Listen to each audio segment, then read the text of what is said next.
태극기가 많아서 우리 교회 처음 나오시는 목사님이 태극기 부대인가 보다 싶을 것 같은데, 오늘은 3.1운동 105주년 기념 예배로 드리려고 태극기를 데코레이션을 했습니다.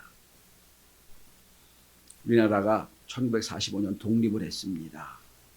그리고 선진국까지 이르렀습니다. 그런데 이 독립은 객관적으로 보면 우리 힘으로 독립한 게 아니에요. 연합군의 힘으로 독립한 거거든요. 수동적으로 독립이 된 겁니다. 근데 만약에 우리가 독립하기 전에, 독립이 되기 전에 어떤 독립운동도 없었더라면 아마 세계사적으로 볼 때는 우리나라는 비겁한 나라가 됐을 겁니다. 근데 끊임없이 내부적으로 독립운동을 했습니다. 그 대표적인 운동이 3.1운동입니다. 중국이 그 엄청난 대륙도 일본의 침략을 당했지 않습니까? 일본의 지배를 당했지 않습니까? 중국에서는 우리 3.1절 운동을 보고 저 작은 나라가 우리 같은 대국도 하지 못하는 일을 했다라고 평가를 했습니다. 그리고 역사학계에서는 이 3.1 운동이 중국 5.4 혁명에 가장 큰 영향을 주었던 사건이라고 얘기합니다. 중국 5.4 혁명은 우리나라 독립운동과 똑같은 거거든요. 그래서 저는 아마 그 광복절보다 3.1절 운동을 더 귀하게 여기고 더 기념을 하는 그런 목회자적인 관점을 갖고 있습니다. 오늘 본문도 마치 3.1절 운동을 아니면 독립운동을 해서 고국으로 돌아온 자의 모습을 보는 듯한 성경입니다. 오늘 본문은 이스라엘 백성이 성전에 올라가며 부른 노래라고 되어 있습니다. 성전에 올라가는 노래. 분명히 성전에 올라가면서 부른 노래입니다. 그런데 집에 평안히 살다가 주일에 성전에 올라가는 사람의 노래가 아닙니다. 그동안에 70년 동안 바벨론 포로 생활하며 예배도 잘 못 드리고 잘 먹지도 못하고 너무 종살이한 너무 억울하고 힘든 상황을 보내고 어찌어찌해서 하나님의 은혜 주셔서 독립을 이제 해방이 돼서 이제 고국으로 돌아왔습니다. 맨 먼저 한 게 뭐예요? 성전을 짓는 일이 있어요. 오죽자는 성전을 지었습니다. 소위 스룹바벨 성전을 지었습니다. 그리고 그 성전에 올라가며 부르는 노래입니다. 70년 전에 이들이 봤던 성전은 너무 화려한 성전인데 다 무너졌고 자기들이 성전이라고 지은 너무 오죽자는 성전에 올라가면서 오늘 본문의 이스라엘 백성의 감정은 과거와 현재와 미래가 쫙 관통하는 감정을 갖고 있습니다. 시간의 공감각적 개념이 오늘 본문에 있습니다. 과거의 모습도 자기를 보고 현재 모습도 자기를 보고 미래 모습도 자기를 보면서 하나님을 찬양하고 있는 본문이에요. 우리도 예배하러 오면서 성전에 딱 앉아 있습니다 하면 오면서 여러 가지 생각이 들 겁니다. 한 주간 동안 승리한 생각도 있을 거고요. 한 주간 동안 세상에 패하면서 겨우 예배 온 사람도 있을 거고요. 그 다음에 참회 기도를 들으면서 어떤 분은 아무 생각 없이 그냥 기도하라니까 기도하죠. 어떤 분들은 참 내가 한 주간 동안 하나님 앞에 죄를 지었다 고백하는 분도 있을 거고요. 예배 시간 1시간 동안 현재 과거 미래가 쫙 관통하는 것이 우리 예배 시간이에요. 똑같은 겁니다. 지금 성전에 올라가면서 과거의 모습과 현재 모습과 미래 모습을 쫙 보면서 하나님과 찬양하고 있는데 그 현재와 과거와 미래의 모습 속에 한 카테고리로 묶는다면 기쁨이란 단어예요. 기쁨이란 단어. 그러니까 오늘 말씀의 제목이 뭔지 아세요? 울며 씨를 뿌리는 자의 기쁨이에요. 기쁨을 누리고 있습니다. 여러분 1절에 보면 꿈꾸는 것 같았도다. 현실 속에 있을 수 없는 일, 꿈꾸는 것 같았도다. 2절은 웃음이 가득하고 3절은 기쁘도다. 현재와 과거와 미래에 걸쳐서 오늘 시인은 기쁨으로 좁혀 나가는 거예요. 저 우리 성도들이 어떤 모습이든지 하나님께 나올 때마다 영적인 기쁨이 회복되는 은혜가 있길 바랍니다. 어느 텔레비전 프로그램에서 12명의 관객을 모아놓고 그 관객은 나이 차이가 많은 관객들이었습니다. 방청석에 질문을 던졌다고 그럽니다. 무슨 질문인가? 인생의 가장 즐거운 나이가 몇 살입니까? 물었답니다. 여러분에게 한번 생각해 보세요. 여러분의 가장 인생을 통하여 즐거운 나이가 몇 살입니까? 10대 학생은 대답합니다. 어떤 소녀가 대답합니다. 2살 때인 것 같아요. 그때는 아무 생각도 없이 그냥 울기만 하면 다 해결해 줬으니까요. 그때는 아무 걱정 없었습니다.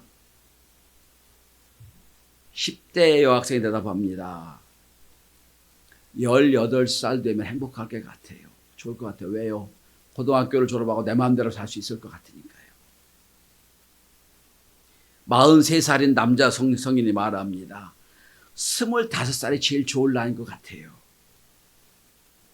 그때는 밤새워서도 그 다음날은 껐득했거든요. 근데 지금은 얕은 야산만 올라가도 숨이 벅차고 힘듭니다. 50대 어떤 이는 말합니다. 인생이 40이 최고 정점 같아요. 아직도 힘도 남아있고 아직도 할 일도 있고 아직도 할 수 있는 능력도 있으니까요.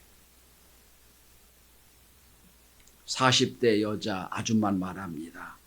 55쯤 되면 행복할 것 같습니다. 그때는 자식도 다 어느 정도 컸으니까요. 내가 크게 할 일 없을 것 같이 보입니다. 했답니다. 어떤 남자도 대답합니다. 65살이 제일 좋을 것 같습니다. 왜요? 그랬더니 은퇴 후에 인생을 즐길 수 있을 것 같으니까요. 말했답니다. 다 말을 했어요. 11명이 다 끝내고 딱 한 명이 남았습니다. 나이가 제일 많은 할머니 한 분이 남았습니다. 물었습니다. 할머니 인생 중에 어느 때 제일 행복했습니까? 그랬더니 이렇게 대답했답니다. 모든 나이가 다 좋은 나이지요. 여러분은 지금 자기 나이가 주는 즐거움을 마음껏 즐기시길 바랍니다. 10대는 10대대로, 20대는 20대대로, 40대는 40대대로, 50은 50대대로, 60은 60대대로 나이가 들어서 100발이 돼서는 100발이 된 대로 인생은 행복합니다. 했다는 거죠. 여러분 맞지 않습니까? 저는 70인데 40처럼 보이는 거 별로 안 좋아해요.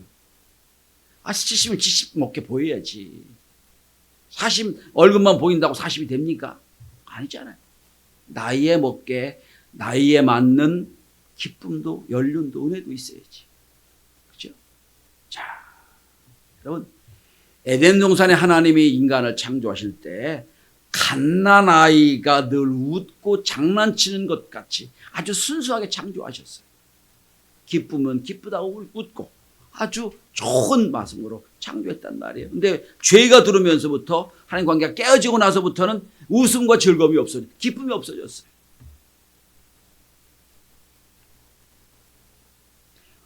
여러분 놀라운 일은 천국을 얘기할 때 성경은 늘 한결같은 말을 합니다. 이사야 11장에 보면 뭐라고 표현하냐면 양과 암소와 곰이 함께 먹으며 그들의 새끼가 함께 엎드리며 사자가 소처럼 풀을 먹을 것이며 젖 먹는 아이가 독사의 구멍에 장난하며 젖된 아이가 독사의 굴에 손을 넣을 것이다. 장난친다고 했어요. 독사의 구멍에 장난치는 나라. 있을 수 없는 나라지요. 아주 재미있고 즐거운 걸 표현하고 있어요.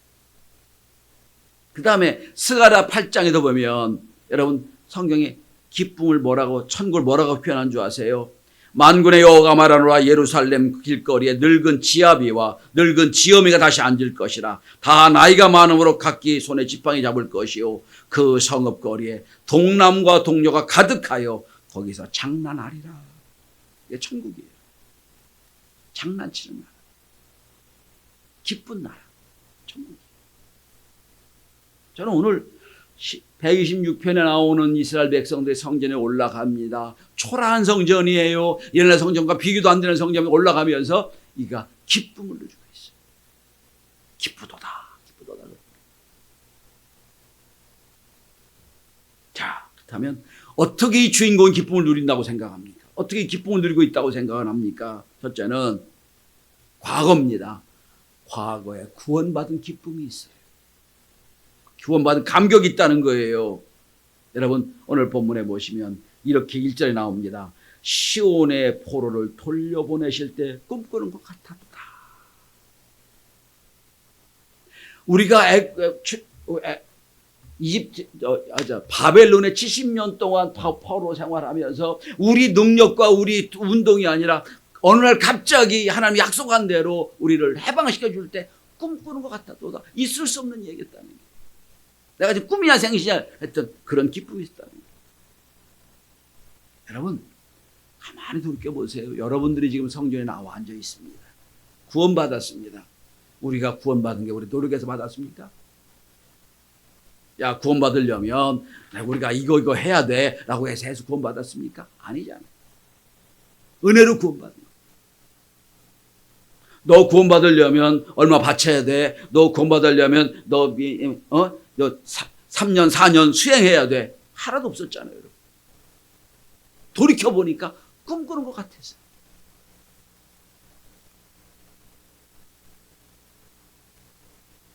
저는 우리 성도들이 회복해야 될 기쁨, 첫 번째 기쁨이 뭔지 아세요? 구원받은 기쁨이에요. 내가 구원받은 기쁨. 꿈꾸는 것 같이 구원받은 기쁨. 이거 잃어버린 여러분. 이 기본이 없으면, 이 구원받은 기쁨이 없으면 그 다음에 기쁨이 뭔지 몰라요. 우리를 꿈꾸는 것 같다. 제가 목사 후배들의 그런 말을 합니다. 목사님 너무 선배 너무 힘들어요. 개쪽도 힘들고 목회 힘들고 그런 적이 있어요. 야, 그 얘기 하지 마. 네가 목사가 돼서 말씀 전할 수 있는 그것만 가지고도 우리 기뻐해야 돼. 우리가 누군데 그렇게 은혜를 주셨어. 그런 얘기 하지 마. 제 앞에서는 절대로 그런 얘기 안 해. 그래. 왜 그런 줄 아세요? 우리가 구원받기 전에는 우리가 누군 줄 아세요? 마치 어느 학자니가 이렇게 재밌게 표현했더라고요. 우리가 구원받은 건 뭐와 같으냐면 지렁이가 반지를 생각하는 것과 똑같다 그랬습니다. 지렁이는 반지가 필요 없죠, 여러분. 반지 낄 데도 없죠. 그죠? 전혀 생각이 없는, 생각할 수가 없는 다른 존재였어요. 그런데 우리가 구원받았다. 두 번째로 오늘 3절에 보면 현재 기쁨을 얘기합니다. 우리는 기쁘도다. 우리는 현재 기뻐요. 과거에 구원받은 것, 출애굽한 것, 바벨론 포로 해방된 것만 가지고도 기뻐했는데 지금도 기뻐요. 왜? 성전에 올라가고 있으니까 기쁜 거예요. 예배자가 되니 기쁜 거예요. 예배자가 되니.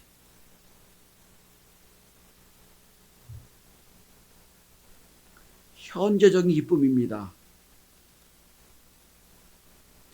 여기 요한복음 10장에 보시면 예수님 마지막 기도가 나와요. 이제 기도 끝나면 십자가를 지고 극한 십자가의 고난을 당할 그분이에요. 근데 그분이 요한복음 17장에서 깊은 참 긴 기도를 하세요. 긴 기도를 하시는데 기도의 내용 결론이 그겁니다. 자신을 위한 기도, 제자를 위한 기도, 모든 성도를 위한 기도를 하시고 이 땅에 남겨둔 제자들을 위한 기도를 하시는데 13절을 보시면 찌릿찌릿하는 기도의 내용이 나와요. 지금 내가 아버지께로 가오니 내가 세상에서 이 말을 하옵는 것은 저희로 내 기쁨을 저희 안에 충만히 가지게 하려 함이니이다. 여러분 주님이 기쁠 게 뭐 있어요 지금? 이제 곧 몇 시간 지나면 십자가를 지고 죽어야 되는데 고통이 기다리고 있는데 근데 남겨진 제자를 왜 기도를 하십니다. 그리고 이렇게 기도하세요. 지금 저들에게 내 기쁨이 충만하게 하기를 원합니다. 무슨 기쁨이겠어요? 주님이 가졌던 그 기쁨이 우리 가운데 있기를 원한다.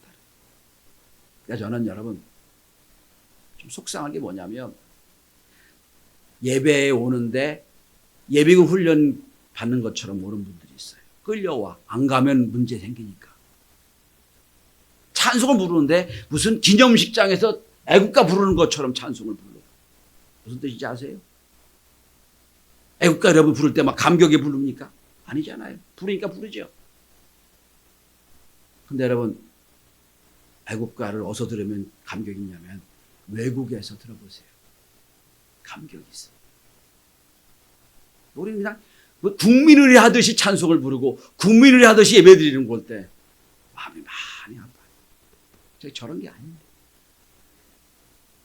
오늘 이스라엘 백성들이 바벨론 70년간 포로 생활 끝내고 성전에 올라가면서 부른 노래입니다. 아, 내가 지금 예배하러 왔습니다. 내가 이걸 얼마나 기다리고 있었습니까? 내가 이제 하나님 앞에 예배하는 예배자가 됐군요. 우리는 기쁘도다. 기쁘도다. 특별히 여기 일부에 보면 선생님들이 많이 계시잖아요. 아동부 학생의 선생님들이 계시는데 여러분, 내가 교사로 일할 때 사명보다 더 중요한 게 기쁨이에요. 기쁨이 있어야 사명이 생겨요. 내가 누군데, 나도 신앙이 부족한데 내가 누구를 지도할 수 있다는 게 얼마나 큰 감격과 기쁨인지. 이거 없으면 여러분, 의무 갖고는 얼마 못 가요. 제가 여러 번 말씀드렸습니다만 가톨릭에서 이제 복자 위에 성인이거든요. 성인이면 성인으로 이름으로 기도할 수 있는 게 가톨릭이에요. 예수의 이름으로도 기도하지 않고 성인 이름으로 기도할 수가 있어요, 여러분. 그래서 우리가 잘못됐다고 얘기하는 거지는 하지만 성인으로 추대될 때 마지막으로 점검하는 마지막 코스가 하나 있어요. 그가 어떤 위대한 일을 했고 어떤 사람을 살렸고 다 이제 통과를 했습니다. 이제 성인 직전이에요. 딱 하나 조건이 남았어요. 이분이 이 일을 할 때 기쁨으로 했는가?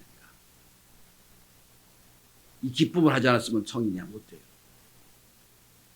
전 참 의미가 있다고 생각해요.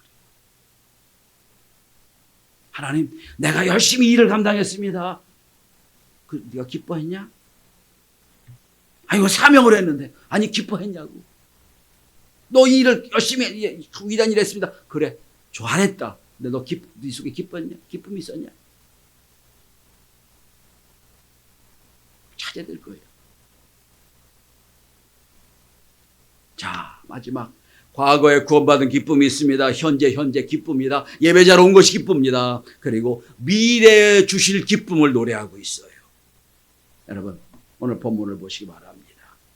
미래의 기쁨이 뭔지 아세요? 지금 5절과 6절의 미래의 기쁨이에요.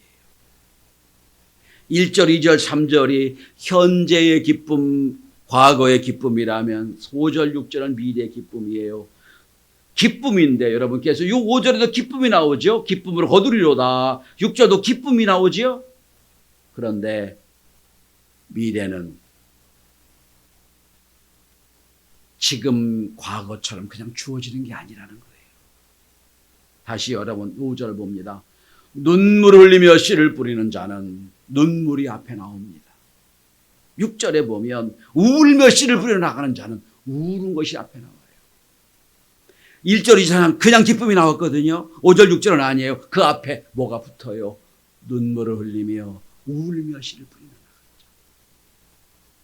자죠. 여러분, 인생은 속이는 법이 없어요. 오늘 현재 만족하십니까? 그러면 과거에 여러분이 뿌려놓았던 씨가 지금 열매 맺어서 여러분이 만족한 거예요. 현재 내가 불만족해요. 안 좋아요. 싫어요. 여러분 인생을 여러 번 만들었잖아요. 그렇다면 과거에 어느 때 뿌릴 때 안 뿌렸기 때문에 열매를 못 맺는 거예요. 정확하잖아요. 오늘 이스라엘 백성은 깨닫습니다. 아, 우리가 바벨론 포로 생활 왜 했지? 은혜를 잃어버렸었지. 사명을 감당하지 못하고 죄를 지었지. 이제 현재까지 하면 은혜가 있었는데 앞으로 더 클 은혜를 위해서는 우리가 뭐 해야지? 그때 나오는 게 눈물과 그때 나오는 게 울며 슬픔. 특별히 4절에 보면 여호와여 우리의 포로를 남방시내까지 돌려보내소서라고 기원하고 있습니다. 남방시내, 이건 네게부 사막을 얘기하거든요. 네게부 사막이 이렇게 구릉지가 돼 있어요. 평소에는 사막이 1년에 2차례씩 엄청난 비가 내리면 그 사막에 물이 콱콱 쏟아집니다. 그래서 아주 폭포가 돼버려요. 그리는 거예요. 마음속에 그리면서 하나님 아직도 포로 생활하는 우리 백성들, 아직도 바벨론에 있는 포로 생활들 빨리 돌려보내시는데 어찌할 바 모르게 하나님이 주신 은혜로 말미암아 폭포수 같은 은혜로 부어주십시오. 간절히 기원하는 거예요.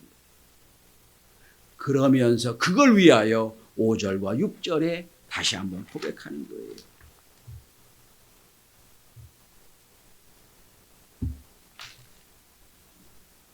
저는 요즘에 나라를 보며 그런 생각을 합니다. 우리 선배들은 100년 전에 아무것도 없는 열악한 환경 속에서 독립운동을 하고 우리나라를 이렇게 만들어 놨는데 100년 뒤에 우리 후배들이 우리를 보고 그땐 선진국이라고 불렸던 나라였는데 후배들이 우리를 보고 그때 선배들이 이렇게 했으니까 이렇게 잘 살지, 잘 됐지 할까? 아니면 그때 왜 그렇게 나를 엉망 만들어가지고 이렇게 어려움을 주었을까라고 고백할까? 그런데 전자 같지는 않을 것 같아요.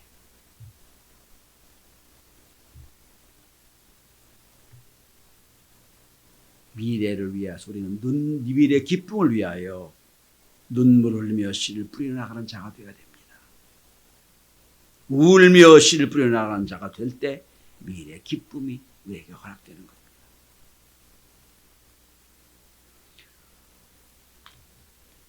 불과 한 70년, 70년 전, 저 아주 어릴 때만 한 50, 60년 전만 해도요.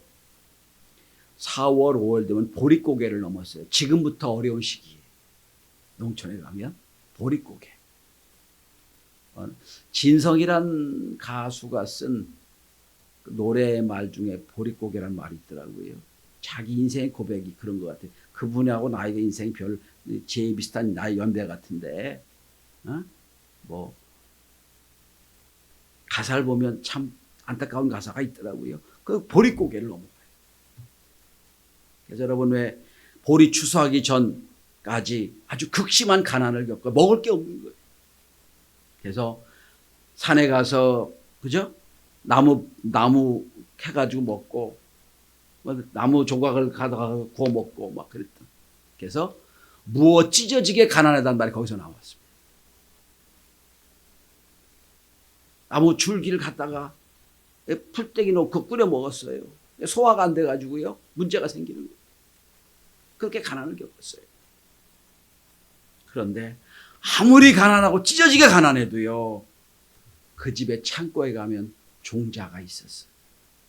종자씨가 있어요. 아무리 가난해도 왜? 이 종자씨가 없으면 앞으로 농사를 못 지면 죽는 거거든요. 여러분 오늘 본문을 한번 보십시오.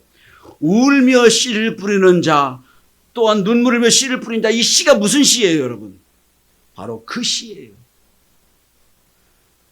굶어 죽을 것 같으면서도 남겨놨던 그 씨. 이것만은 우리가 살에 있어야 되겠다고 했던 그 씨. 그 씨를 뿌립니다. 무슨 마음으로 뿌릴까요 여러분? 알아서 자라라 뿌릴까요? 아니죠. 얼마나 간절한 마음으로 뿌리겠어요. 이 씨가 잘 자라나서 잘 열매를 맺어야 우리가 앞으로 배굽지 않고 산다. 그때 나오는 게 눈물과 그때 나오는 게 울며 씨를 뿌립니다. 울며 씨를 뿌립니다. 간절한 마음을 뿌립니다. 여러분 앞으로 10년, 20년 뒤에 우리가 부끄럽지 않은 인생을 살고 앞으로 10년 뒤, 20년 뒤, 100년 뒤에 이 나라가 부끄럽지 않는 나라로 후배들에게 보이려면 눈물을 울며 씨를 뿌려나가야 돼요. 20년 뒤에 여러분의 인생이 부끄럽지 않으려면 지금 뿌려야 되는 거예요. 지금 기도해야 되고요. 지금 공부해야 되고요. 지금 노력해야 되는 거예요.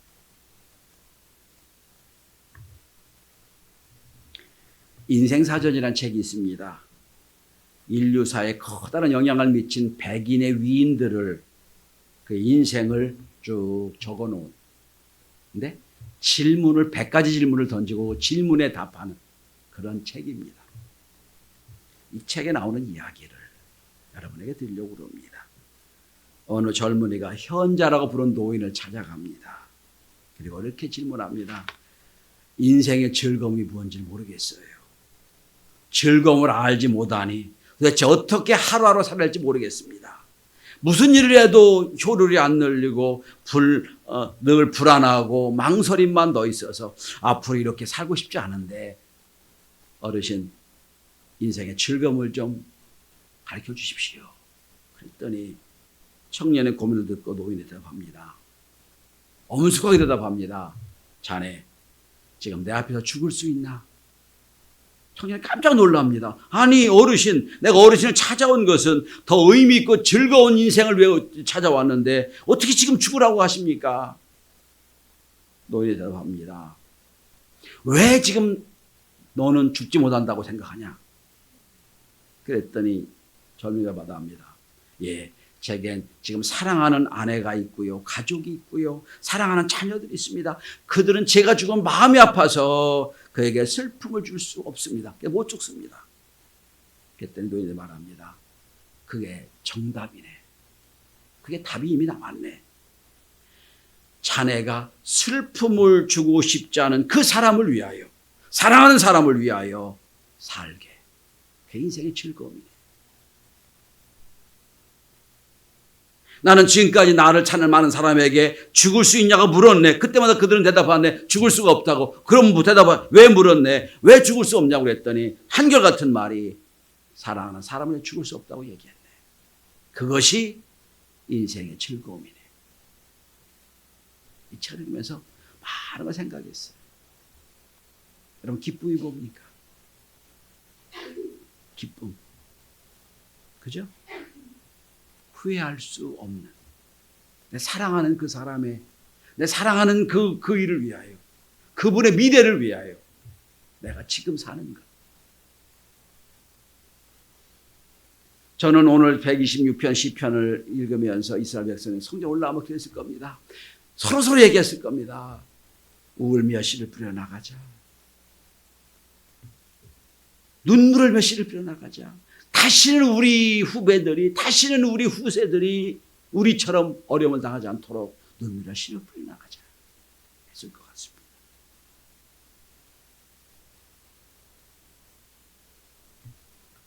우리가 잘 돼야 되는 이유는 우리가 잘 먹고 잘 살기 위해서도 되지만 더 중요한 건 우리가 사랑하는 그 사람들을 위해서입니다. 우리가 사랑하는 사람들의 후대를 위하여, 그들이 섬길 교회를 위하여, 그들이 섬길 이 나라, 이 민족을 위하여 지금은 눈물을 흘며 씨를 뿌리나가는 기쁨을 찾을 때입니다. 기도합니다.